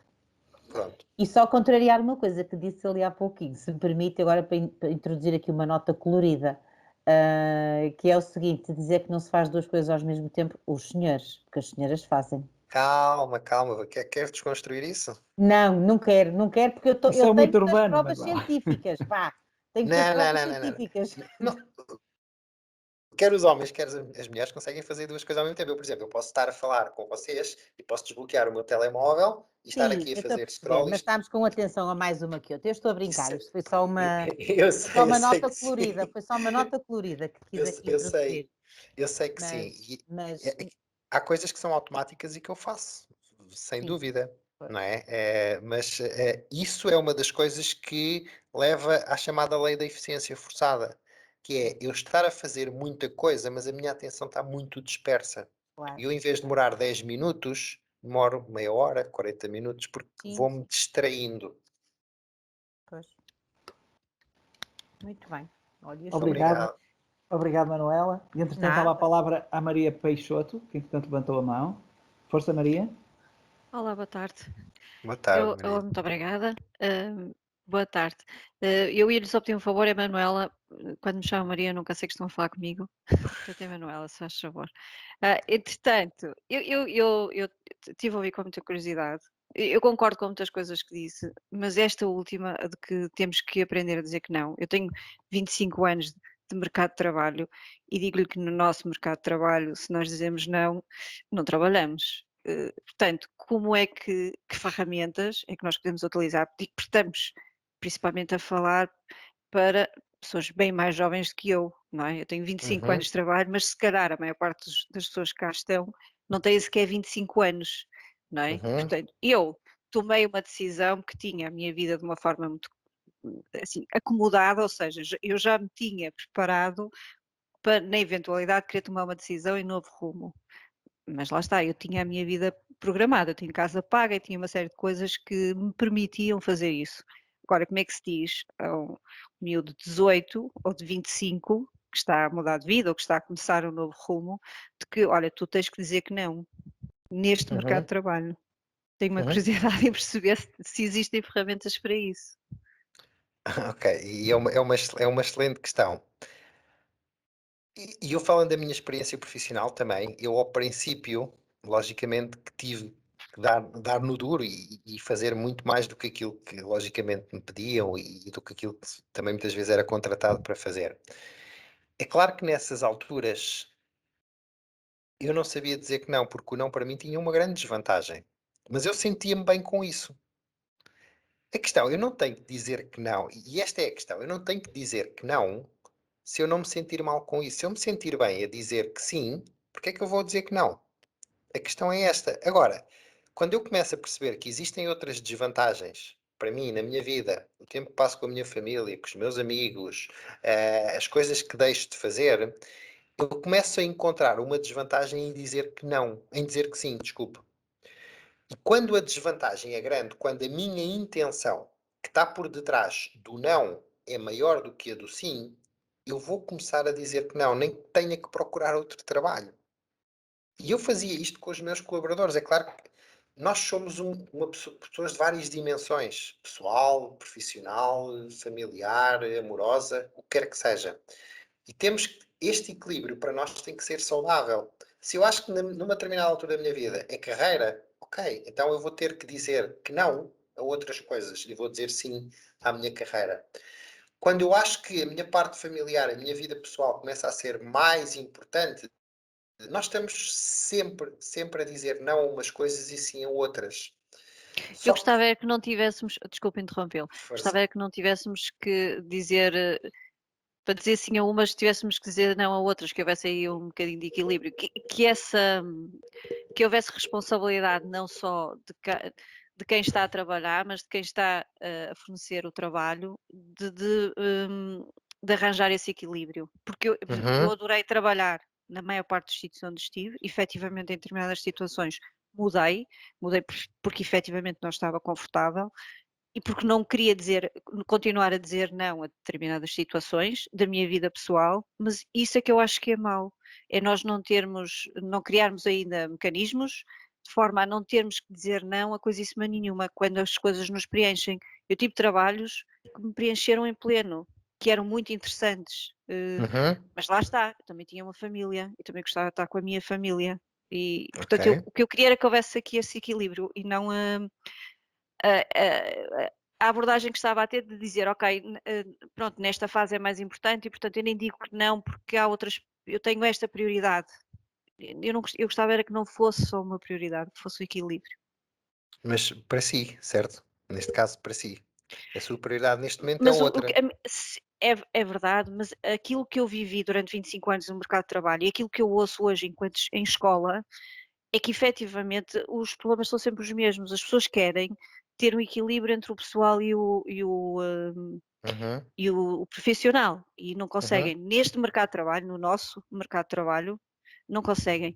E eu vou-lhe dar um exemplo muito prático. Em determinado trabalho, eu tive um patrão, que não foi a mim, mas que chamou a atenção de uma forma muito velada a um funcionário, porque ele saiu no horário dele. Ou seja, o uhum, horário era sair às 6, ele advertiu o funcionário que ele estava a sair pontualmente às 6.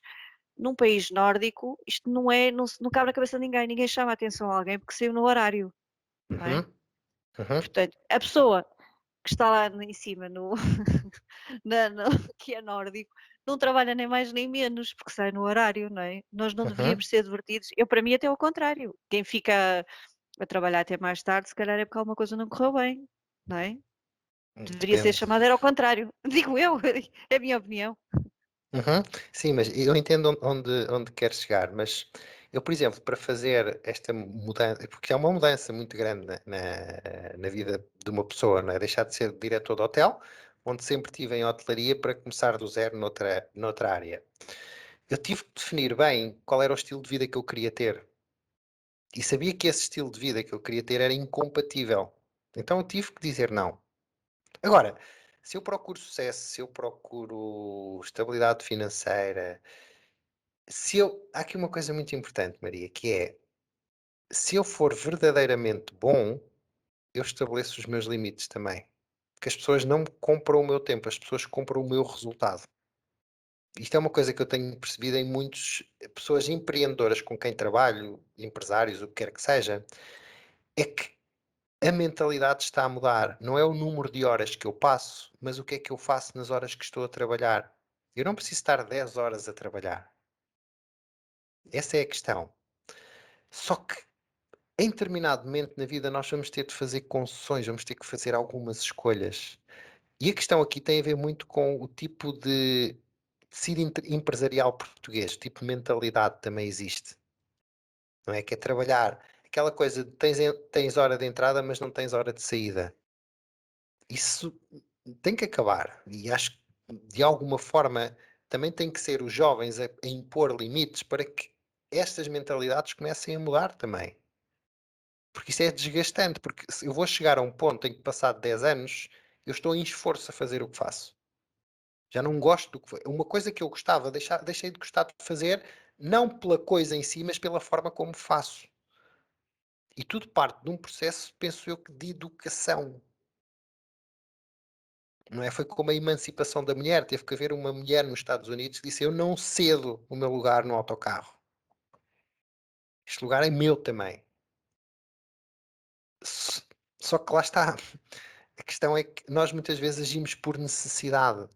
E a necessidade de ter um salário, a necessidade de termos segurança, muitas vezes fala mais alto e ajuda-nos, e ajuda-nos, ou leva-nos a aceitar algumas situações que nós ao início toleramos, mas com o passar do tempo nós começamos a ter graves problemas de saúde por causa disso. E quando eu digo problemas de saúde, podem nem ser físicos, podem até ser emocionais e mentais. Mas para isso eu vou ter de fazer uma escolha. Isto é uma questão de educação, vai levar o seu tempo, Maria. Por isso, assim, a melhor opinião ou o melhor conselho que eu posso dar como ferramenta é: todas as pessoas necessitam de ser educadas em algum ponto.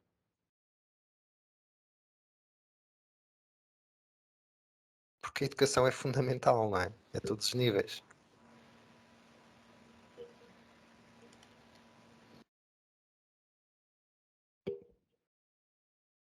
José, está sem som.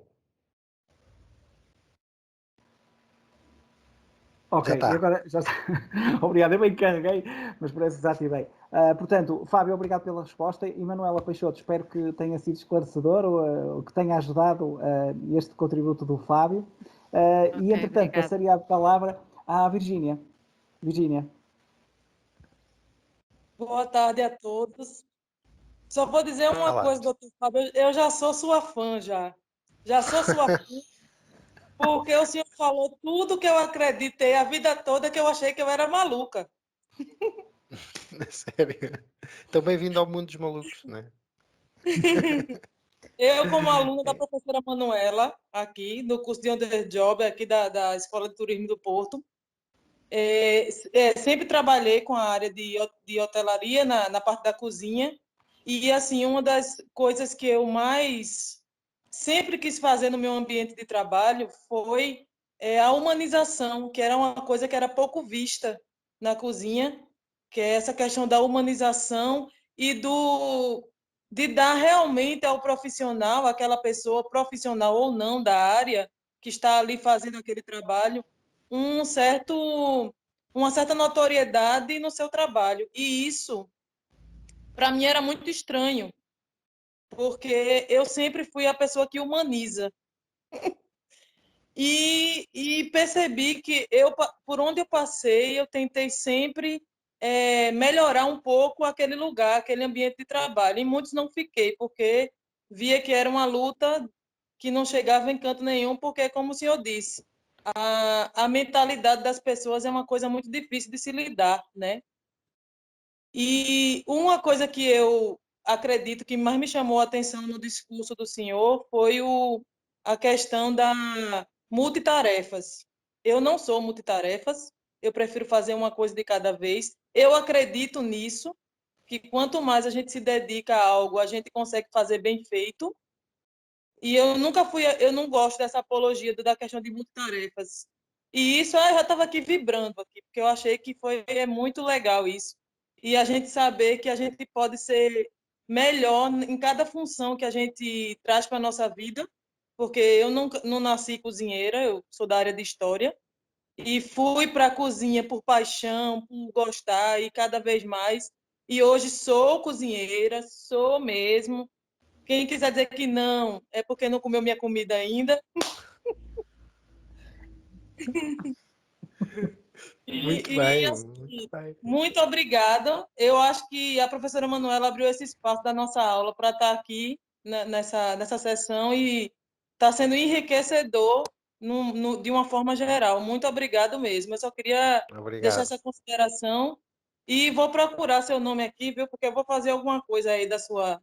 Vou fazer meu dia virar 30 horas. Ok, Virgínia, Obrigado, fantástico, Virgínia. obrigado. Obrigado, Obrigado. Virgínia. Eu passava agora a palavra à Manuela. Manuela? Eu só queria, pronto, rematar e dar um bocadinho de moldura e de força àquilo que foi dito pela colega anterior, penso que também Manuela Peixoto, se não me falha a memória, em que verdadeiramente Sim. também, sim, considero que é fácil caminharmos para o equilíbrio, para a serenidade, para a harmonia e para a tolerância quando temos um bocado mais de idade e de experiência. Quando eu digo mais idade, não quero com isto dizer que alguém com 20 anos não possa ter mais maturidade e até mais experiência do que uma pessoa de 50, mas os anos deixam-nos algo que não só a autoestrada das rugas. Mas gostava também que houvesse, e a nível institucional, a nível, por exemplo, que este coaching que fosse também transversal, por exemplo, para as cúpulas, para os dirigentes, por forma que esta educação para o normal, para o cumprimento dos horários, para o cumprimento de tudo, também fosse uma realidade. Porque eu acho que em empresas ou em instituições onde existe horizontalidade, onde os poderes, onde o funcionário é um colaborador, é visto como alguém que está ali para colaborar para o sucesso, portanto, ele é uma cota parte. Uma empresa não tem sucesso sem a cota parte da pessoa que abre a porta, que fecha a porta, que faz a limpeza. Todas essas pessoas fazem a roda dentada da empresa andar. Se uma delas falha, aquilo falha tudo. Mas não é visto assim, porque tende-se a considerar que as funções mais valiosas têm mais poderes e depois entra-se no despotismo. E esta questão da educação, acho que devia de ser dos dois lados. Educar os colaboradores e educar as chefias. Porque se calhar nós não dizemos não porque temos medo. Eu, se me ligarem daqui a 3 horas da escola, eu atendo. Percebe o que eu estou a dizer, Fábio? Portanto, Sim. se eu não atendo, depois fico a minha consciência morrida, toda dolorosa, mas efetivamente acho que não há também respeito por parte das cúpulas e acho que quando eu digo não há respeito é uma questão, pronto, Sim, eu estou eu aqui a entendo, falar Manuela. de se considerar que temos que estar, eu continuo a dizer que a era do telemóvel, do chip, piorou muito estas relações. Piorou Sim, muito claro que estas sim, relações claro que porque nos sim. colocou nesta dependência quase natural do telemóvel e de estarmos disponíveis. Portanto, e este último ano é completamente fora de estatística. Portanto, eu estou aqui numa luta porque tenho aqui um animal que está a tentar entrar aqui. Sai, Jorge. Agora, Desculpem, não desculpem. faz mal, não faz mal, Manuela, mas a questão é, eu sinto mal se tiver que atender o telemóvel daqui a 3 horas? Eu sinto-me mal. Uhum. Eu sinto-me mal como eu acho que qualquer um de nós se sente porque se sente invadido. Ok, Portanto, estamos então vamos falar, invadidos naquele período do nosso descanso. ok, Não é? então vamos ver este cenário. Imaginem que me telefonam todos os dias às 9 da noite. Todos os dias, durante 3 meses. Sim. Como é que a Manuela reagiria ao final do 3º mês? Olha, se eu quisesse manter muito o meu posto de trabalho, ia simular e fingir que estou sempre bem. Que eu acho que é o que todos nós fazemos. Eu peço desculpa, eu não devo falar pelos outros, obviamente, não é? Mas eu penso que é o que a maior parte das pessoas com o medo do desemprego, o espectro da palavra desemprego, acabamos por nos martirizarmos no trabalho. E eu acho que é com a idade que nós vamos ganhando alguma dureza para para fazermos as nossas funções só até aquela hora, ponto. Uhum. Ok?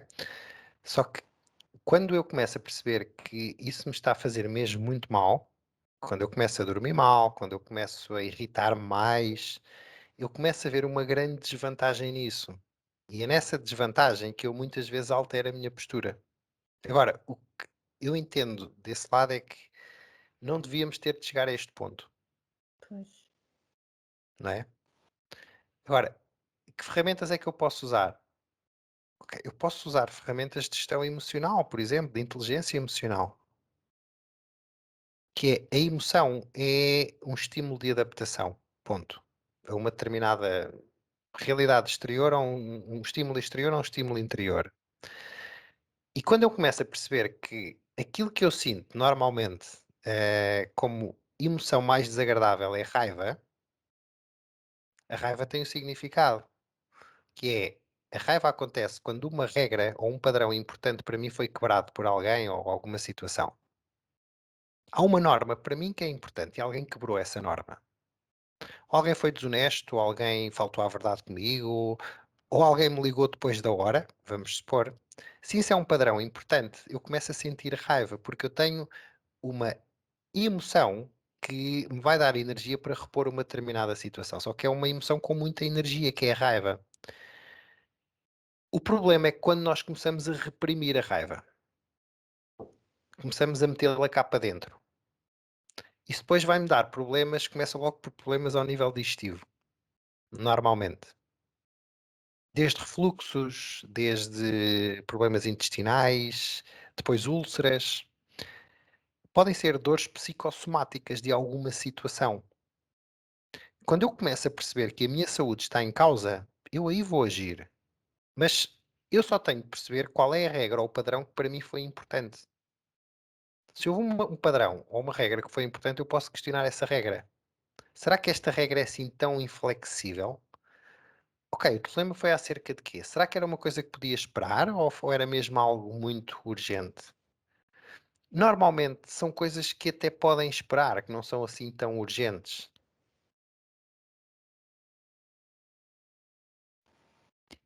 E eu acho que, eu pelo menos o que eu vejo da escola, não é? Ninguém vai despedir por não atender no telefonema às 9 da noite. Não, Fábio, Sim, estamos aqui a generalizar, torna-se, estamos eu aqui sei, mas a. torna-se, e eu considero que nós no mundo, o mundo do trabalho regrediu. Eu aqui até ultrapasso a questão da formação, todos os níveis, regrediu um imenso no último ano. No último ano, acho que nós estamos numa era de servilismo, em que estamos, lá está, com esta disponibilidade muito diferente daquela que se calhar teríamos há Mas 2 anos isso é bom. atrás. Isso é bom. Acha? Eu não acho. Sabe porquê Servilismo, que é bom? Sabe porquê?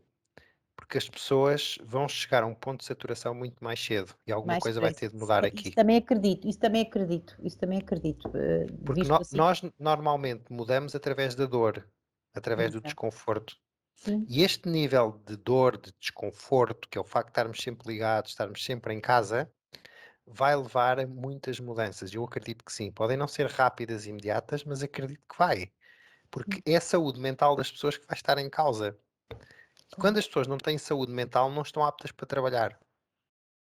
Então vai ter que se tomar aqui Uma atitude. alguma decisão. Sim, mas é uma decisão, é algo que é estrutural, vai ser mais ao nível de educativo, daqui para a frente, como uma norma, do que propriamente só uma pequena mudança. Mas para isso nós temos que atingir um nível de desconforto que ainda não atingimos, acho eu. Uma das coisas que eu fiz quando começou isto, a pandemia, foi criar regras, foi criar rotinas. É muito importante eu ter. Nós procuramos 3 coisas: autonomia, crescimento e significado. São coisas que nós, de alguma forma, pretendemos sempre. Nós temos que ser autónomos para fazer as nossas escolhas, termos liberdade. Temos que nos sentir a crescer, a evoluir, a melhorar relativamente àquilo que éramos há um mês atrás, 2 meses atrás, seja o que for. E quando estas duas variáveis estão na equação, nós sentimos significado, que é a importância. Então, autonomia, competência e significado é uma coisa que nós procuramos. E é algo que nós deixamos ter quando estamos sempre disponíveis. nós perdemos a liberdade de dizer que não. Isso tira-nos autonomia. E a autonomia é uma coisa fundamental no ser humano. A nossa sociedade tem evoluído para a liberdade. Ou pelo menos supostamente para a liberdade. E estes comportamentos e esta mentalidade, às vezes, de empresa, vem contrariar um bocadinho aquilo que nós temos vindo a ganhar ao longo dos anos. Não se materializa em algumas áreas ainda, mas eu acredito que vai mudar. Claro que sim, Manuel. Mas para isso temos que atingir um nível de desconforto brutal. Pois, E que acho que também já não está muito longe. Sinceramente. É aquilo que eu noto das pessoas que trabalham comigo. Muito obrigada. E mais uma Não. vez também, seguindo a imagem do que disse a Virgínia, de facto, acho que nos faz falta às vezes também fazermos assim estas pequenas reflexões e de não considerarmos que somos, que estamos sozinhos, que estamos numa ilha, não. Nós de facto, Sim. estas nossas dúvidas, medos, ansiedades, São de muita gente. são comuns, os medos Sem são dúvida. comuns. Sem dúvida. Muito obrigada. Obrigado. Obrigado, Manuela. Eu passava agora a palavra ao João Chu. João, força. Olá, Dr. Fábio. Olá, João. Quero dizer que gostei muito da sua apresentação e admiro a Obrigado. sua maneira de falar. É muito explícita e fácil de entender estas lições de vidas. E pá, não sei se vou conseguir perguntar a minha pergunta da maneira Força. como saiu Como tão sair, fluido João. Como assim. sair, João. Não se preocupe com Sim. isso. E a minha pergunta é o seguinte: tipo, na sua opinião, como você conhece, este ramo de indústria é bastante exigente, as capacidades físicas, mentais e tal, pode ser muito degradante, não é? Uhum. Porque eu venho num ambiente de cozinha e lá as pessoas têm assim a tendência de serem mais agressivas, mas menos tolerantes a ideias diferentes. E muitas coisas o que acontece é que existem muitas pessoas que têm poder de influência gravitacional, como o senhor Sim. disse, que Sim, deixa de as pessoas gravidade. assim, Sim. puxa as pessoas Negatividade. para Nos mandar baixo, para não é? baixo. Sim. Exato. Isso pode ser de vez em quando a minha paranoia, estás a ver? Sou muito paranoico, se calhar é tudo na minha cabeça, mas também pode ser verdade, não é? E Uhum. gostava de saber a sua opinião, porque é um ambiente muito competitivo, estas coisas acontecem, não é? E gostaria de saber a sua opinião, qual é a maneira de confrontar estas situações? Será que eu devo deixar passar? Não é? Será que Uhum. de um dia para o outro É. devia andar à porrada com eles? Qual Se é, calhar pode qual é a não maneira ser. mais Ok. correta, estás a ver?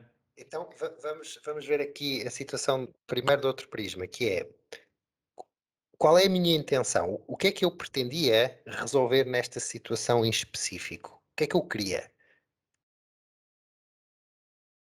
João, o que é que o João queria que acontecesse? Pá, eu queria que queria que as coisas não fossem como são, não é? Como é que as coisas são?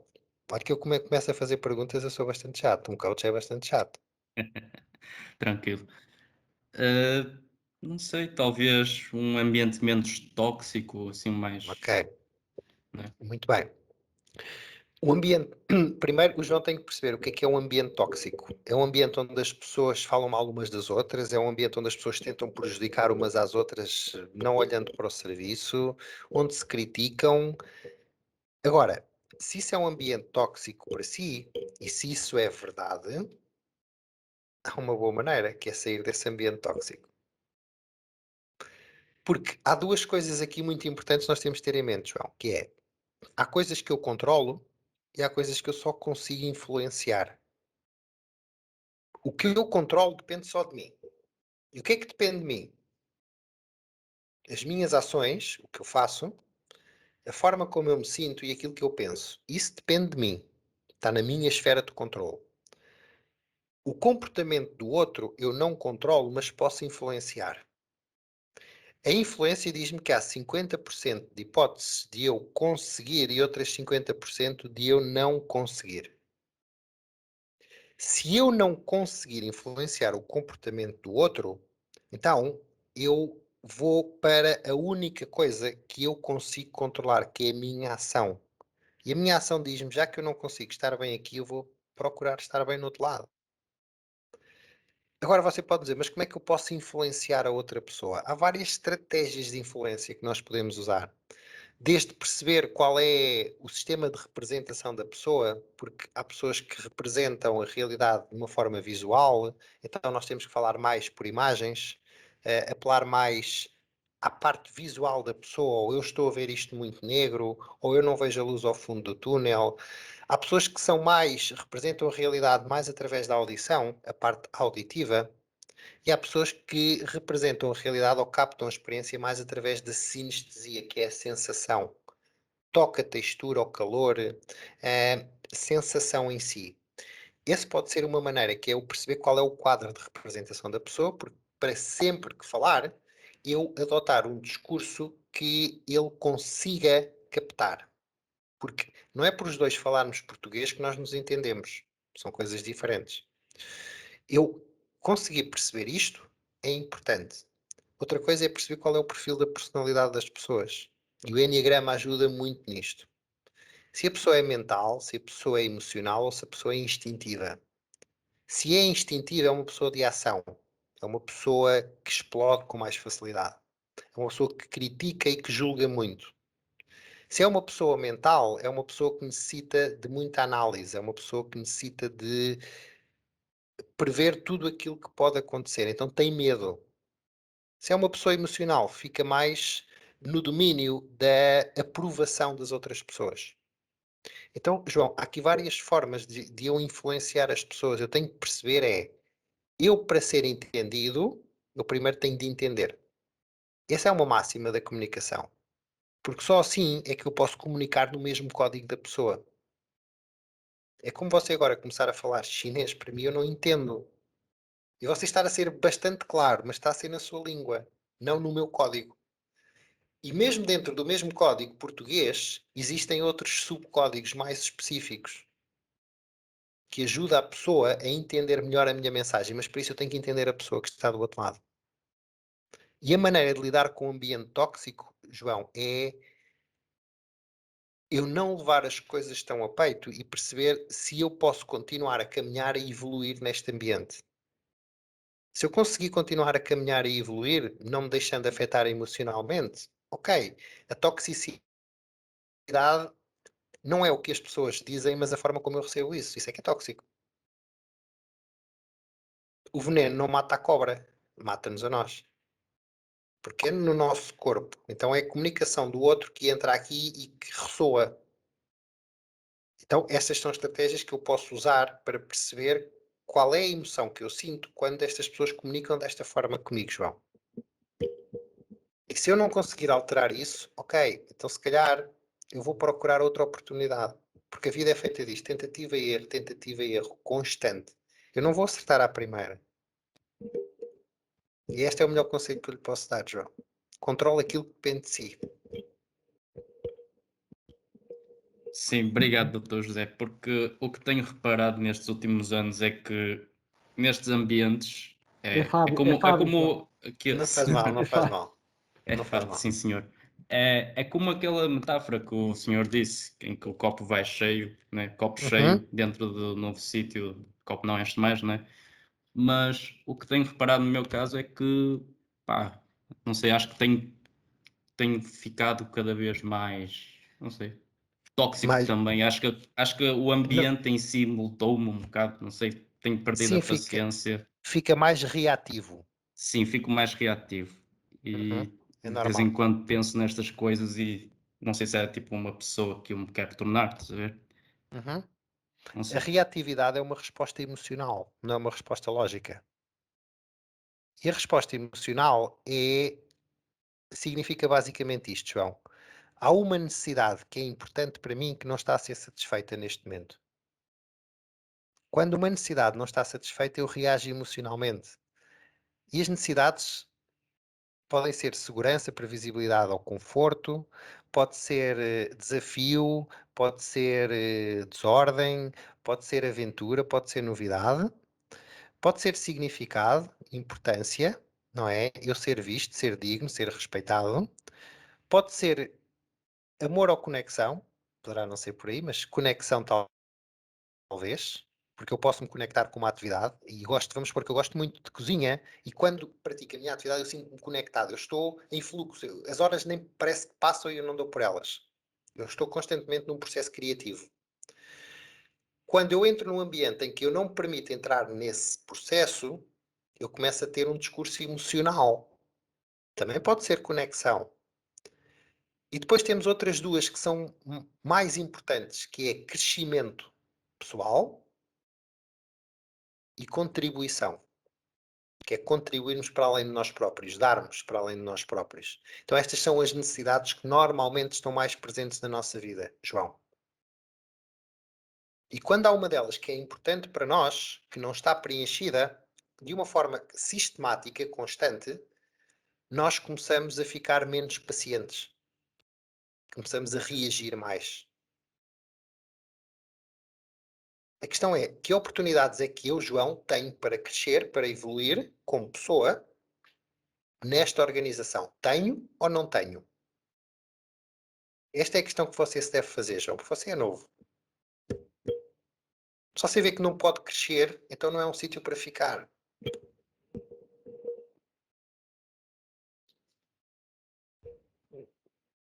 Muito bem. Sim, acho que já a minha dúvida está mais que esclarecida. Acho que Ok. as suas palavras me abriu a mente. Ok, fantástico. Ainda bem, João, ainda bem, ainda bem. Ah, Fico feliz muito por isso. Obrigado. Muito bem, obrigado João, obrigado Fábio mais uma vez. Gostava de perguntar à audiência se mais alguém quer colocar alguma questão antes de encerrarmos a sessão por hoje. Última oportunidade. Parece. Não, está tudo esclarecido. Por mim não há problema nenhum. Parece que sim, muito bem. Muito bem.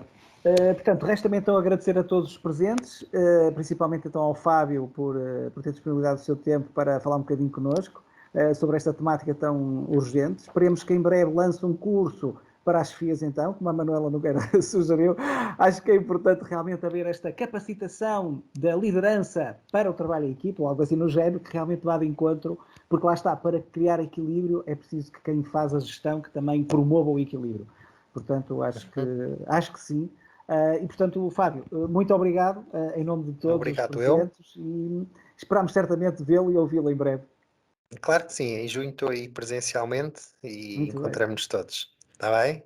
Muito bem, Fábio. Muito obrigado. Obrigada. E obrigado a todos. Então vá, Obrigada, boa obrigado a tarde. todos pela vossa presença e até uma próxima oportunidade. Fiquem bem. Obrigada, boa Deus. tarde. Obrigado. Deus obrigado. Obrigada.